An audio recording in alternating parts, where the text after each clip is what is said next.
আসসালামু আলাইকুম বন্ধুরা।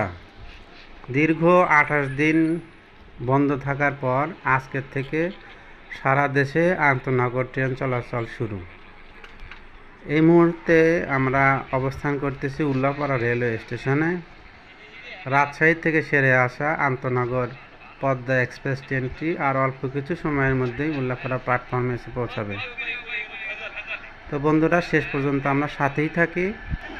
আর মেহেরবানি করে আমার চ্যানেলটি যদি ভালো লেগে থাকে তাহলে অবশ্যই সাবস্ক্রাইব করবেন এবং পাশে থাকা বেল বাটনটি অন করে দেবেন। ধন্যবাদ সবাইকে।